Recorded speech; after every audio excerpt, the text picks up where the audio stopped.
I'm Mike Graham, and this is Lighting Insights.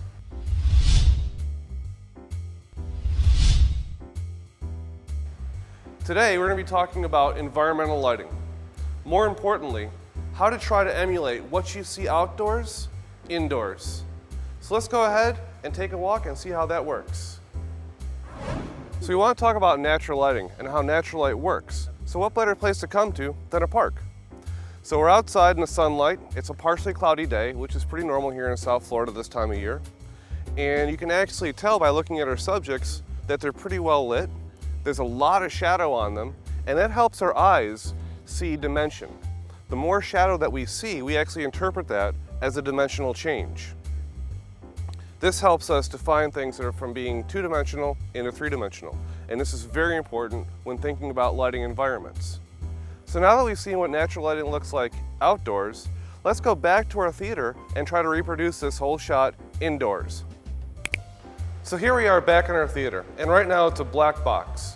So we're going to go ahead and reproduce our environmental look using three disciplines of lighting: front light, side light, and backlight. By combining those three aspects of lighting, you can create environmental looks inside of a theater. So let's give it a shot. So first we're going to add up some front light.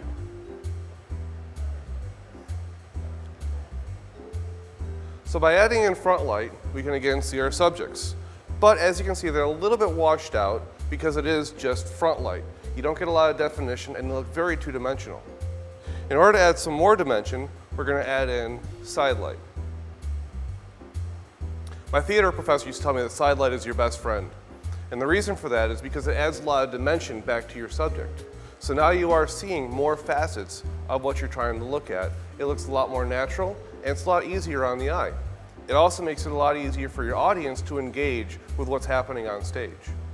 Now finally, we're going to add in backlight. What backlight does is backlight separates your characters away from your scenery. So it brings them closer to the audience virtually.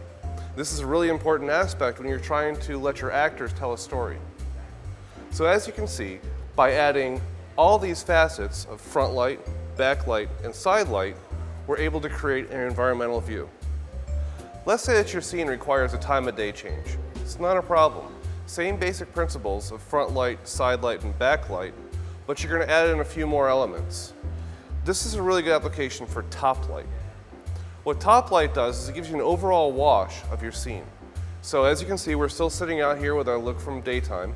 We're going to go ahead and make a few changes, and we'll make this into a nighttime look. So the first thing that we're going to do is we're going to add in some top light.